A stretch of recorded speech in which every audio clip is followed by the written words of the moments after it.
Togo est engagé à mener une lutte efficace contre le phénomène de violence à caractère sexuel contre les apprenants dans les établissements d'enseignement, ateliers et centres de formation ou d'apprentissage. Les violences sexuelles contre les apprenants, un phénomène d'envergure mondiale qui malheureusement touche notre pays, impacte négativement les études des victimes et vient compromettre l'avenir de ces dernières. Malgré les multiples initiatives du gouvernement visant à éradiquer le phénomène, il est encore loin de disparaître. C'est donc dans le but de renforcer l'arsenal répressif de ces actes, de même que les mécanismes de prévention, de protéger et d'accompagner les victimes en contribuant à la moralisation de la vie d'apprentissage qu'un projet de loi a été soumis aux parlementaires ce mardi 29 novembre pour étude et vote. Il s'agit du projet de loi portant protection des apprenants contre les violences à caractère sexuel au Togo.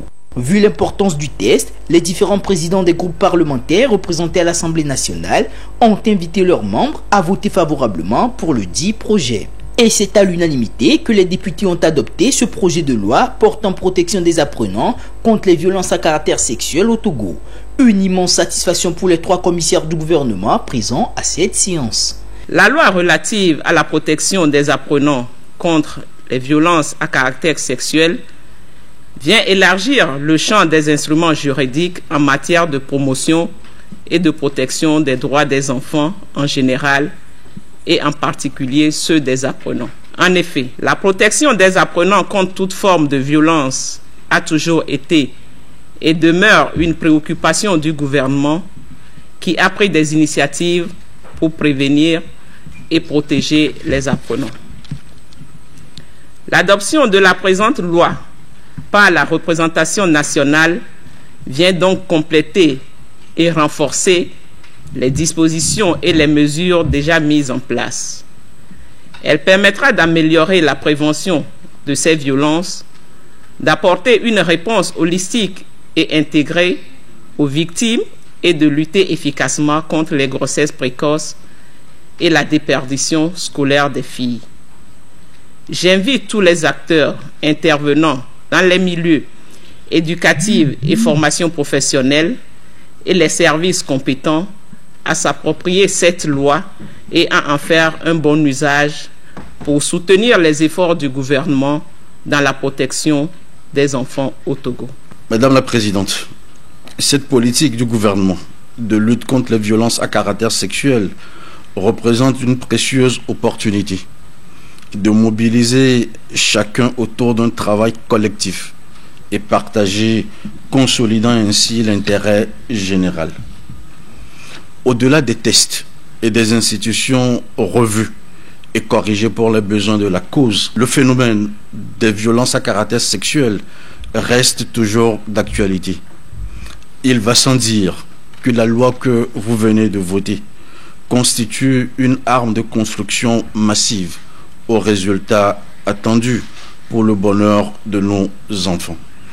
Excellence Madame la Présidente, honorables députés, j'aimerais, avant de clore mes propos, rendre un hommage mérité à votre autorité, Madame la Présidente, pour cette capacité de conduite d'une si belle institution de la République et surtout pour tout le soutien que l'Assemblée nationale apporte à la vision transformationnelle et à la politique de modernisation du chef de l'État. La présidente de l'Assemblée nationale, Yawate Gandhi-Bodi, pour sa part, s'est dite satisfaite de l'importance qu'accorde le gouvernement à la question de la protection des droits des apprenants et a promis une fois de plus le soutien de son institution à toute initiative du genre.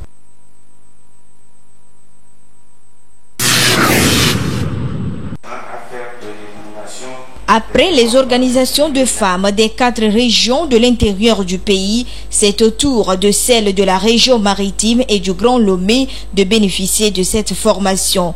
Il s'agit d'un atelier de renforcement de capacités sur la gestion de projets et sur l'importance du réseautage dans la mobilisation de ressources.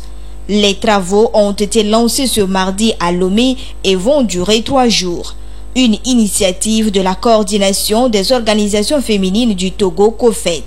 L'idée est d'aider et d'accompagner les organisations de femmes membres de la COFET à participer aux appels à projets. Nous avons constaté que les organisations de femmes, surtout au niveau du Togo, n'arrivent pas à participer très souvent aux appels à projets quand on les lance. elles ont vraiment le désir de résoudre les problèmes liés au genre au Togo, mais elles n'ont pas cette compétence-là de postuler aux appels à projets qui sont devenus très compétitifs. Et nous disons que si les femmes elles-mêmes ne se lèvent pas, personne ne pourra résoudre ces problèmes à leur place. Or, pour avoir les moyens pour résoudre ces problèmes, il faut participer aux appels à projets. Il faut aller aux appels à projets. C'est nécessairement les projets bancables, les projets les mieux rédigés qui seront financés.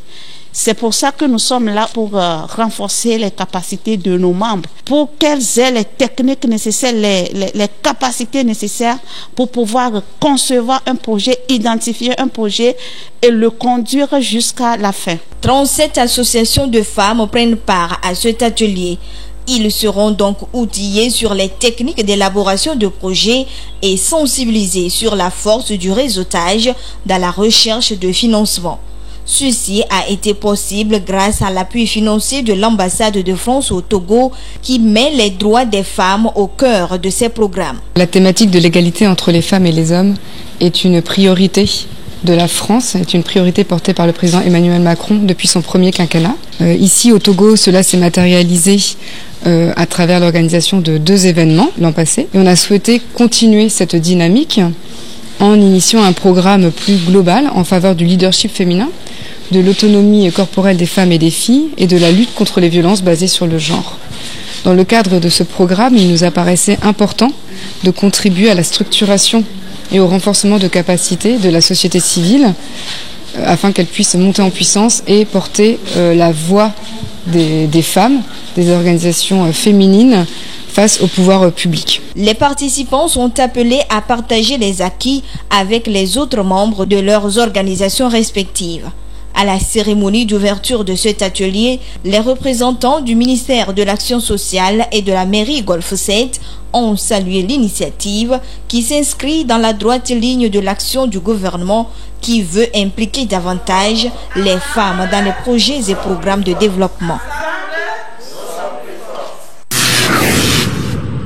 La seule recommandation phare assortie de cette COP, c'est la mise en place de ce fonds pour les pertes et préjudices. Les pays plus développés vont décider de quel pays va loger ce fonds pour l'implémentation. D'autres recommandations de cette COP assez pertinentes, c'est les villes vertes, amener véritablement les pays à s'inscrire dans ce cadre des villes green. Voilà quelques recommandations de la 27e conférence des parties sur le climat COP27 tenue en Égypte du 6 au 18 novembre 2022. Après quelques jours d'intenses négociations, les participants se sont convenus à un accord sur l'établissement d'un mécanisme de financement pour indemniser les pays vulnérables pour les pertes et dommages dus aux catastrophes induites par le climat.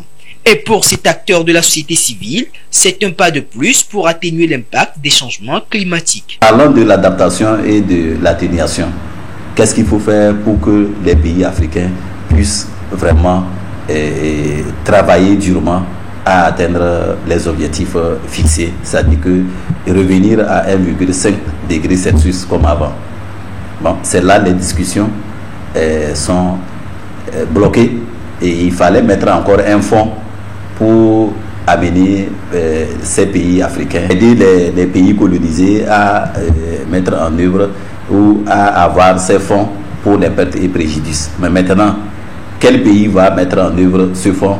Point d'interrogation. Pour nous, en tant qu'acteurs de la société civile, nous disons que non, l'urgence est là. Il faut vraiment que les pays puissants en décident autrement et agir pour changer les choses. Et pour changer les choses, c'est maintenant. Les questions liées aux causes du réchauffement climatique, en particulier sur l'élimination progressive des combustibles fossiles et sur la nécessité de limiter le réchauffement climatique à 1,5 degré Celsius, ont été également évoquées, mais n'ont pas trouvé de réponse. Les réflexions devront davantage être menées dans ce sens pour gagner le pari. La COP27 a permis à la délégation togolaise de présenter les actions menées par le gouvernement pour faire face au changement climatique. Nous saluons notre pays, le Togo, où on a constaté qu'il y a des fonds disponibles pour les pays les moins avancés comme notre pays, le Togo, qui peut saisir des opportunités comme les fonds verts pour le climat. Mais il faut comprendre aussi les mécanismes par rapport au lever du fonds à ce niveau-là. Notre ONG Acham, nous avons partagé l'expérience de la réussite de notre projet de restauration des berges de fleuves situés dans la préfecture d'Aboye. Donc nous avons mis 45 000 plans avec un taux de réussite de 80%.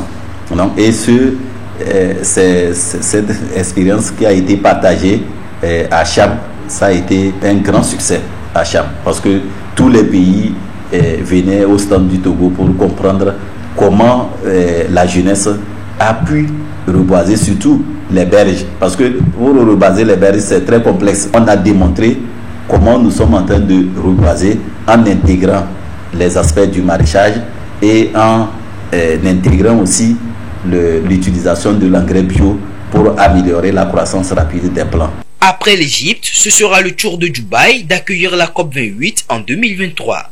Que les décisions prises soient mises en application pour lutter contre les changements climatiques. La priorité à droite, c'est une règle de conduite qui... Nous sommes presque à la fin de l'année 2022. Pour certains, c'est le moment des préparatifs pour les fêtes de fin d'année. Mais pour d'autres, probablement, c'est un moment douloureux lorsqu'on se rappelle de la disparition tragique d'un proche dans un accident, puisque plusieurs cas d'accident sont souvent enregistrés à cette période sur nos routes avec des conséquences irréversibles. C'est un constat amer fait chaque fin d'année, comme le témoignent ces conducteurs. Par exemple, les Kanfira, Haro, Azambendontier, Bagnon avait plein d'eau, Koegbana, et les rappels, quoi, Valos Zemdiato, le Modi, quoi, de Kayaku Zereka. En fin d'année comme ça, il y a beaucoup d'accidents qui se produisent. Chaque fin d'année comme ça amène beaucoup de difficultés sur les conducteurs. En lieu et place des réjouissances pour les fêtes de fin d'année, c'est la désolation dans certaines familles, sans oublier la saturation des services d'urgence dans les centres de santé en ces périodes. Une situation très préoccupante qui doit interpeller tout citoyen. Il convient donc de rappeler aux usagers de la route les facteurs de risque de ces accidents. L'accident de la circulation, il y a 3 éléments qui sont impliqués. Il y a l'homme, il y a la machine et l'environnement. Donc l'accident, c'est le résultat de la conjonction défavorable des facteurs qui sont liés à l'homme, à la machine et à l'environnement. Il y a la plupart qui ne maîtrisent pas le code de la route, qui ne maîtrisent pas la signalisation, qui ne maîtrisent pas les feux tricolores. Il y a certaines, leurs pneus ne sont pas en bon état. Mais ils voient, ils ferment les yeux sur ça. Ils rentrent en circulation et à un moment donné, ça peut s'éclater. Et ça fait partie des causes des accidents de la circulation. Quelqu'un qui se réveille le matin, il voit que le frein n'est pas en bon état. Mais il dit qu'il va essayer comme ça, voir. En fin d'année, l'affluence de la circulation, c'est ce qui cause ça. Il y a certains qui quittent les villages et ils viennent vers la ville. Il y a d'autres qui sont en voyage, ils reviennent. Et quand ils reviennent comme ça, ça devient un mélange. Il y a d'autres aussi qui sont pressés parce qu'ils sont sous la pression. Il y a d'autres qui parlent de sacrifice. Ça, c'est côté spirituel. Mais ce que nous on maîtrise plus, c'est le code de la route. Ce que l'usager peut éviter, et surtout les jours J, c'est souvent l'excès de vitesse, la boisson surtout. Pour éviter toute situation compromettante, il est conseillé de respecter des règles de conduite, d'entretenir les engins et surtout d'adopter un bon comportement en circulation. L'homme doit être conscient et éviter certains trucs dans la circulation, surtout l'excès de vitesse. On doit se lever tôt et éviter l'excès de vitesse. C'est ça le gros problème des usagers. Quand tu sors de chez toi là, pense à revenir voir ta famille. Tant que vous sortez de votre maison là, tu dois impérativement appliquer le code. Parce que vous n'êtes pas seul en circulation. Quand on est sur la moto, les tricycles, les automobilistes, on doit savoir que la route, elle est mortelle. Ces motocyclistes en sont bien conscients et mettent en application les conseils. Moi, quand je sors de la circulation, j'essaie d'aller doucement. Je regarde de gauche à droite. J'ai mes rétroviseurs qui m'informent de ce qui se passe derrière moi. Et devant, je suis concentré sur la moto pour pour pouvoir y arriver.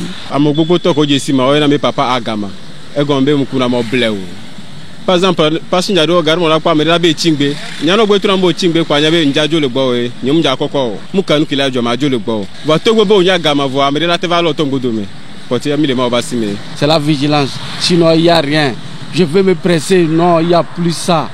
Les feux rouges il faut respecter et rouler doucement. Ce que moi-même je roule, c'est ça que je conseille aux autres de rouler. La prudence, la vigilance, le respect du code de la route, c'est l'appel lancé à tout usager de la route afin de préserver leur vie.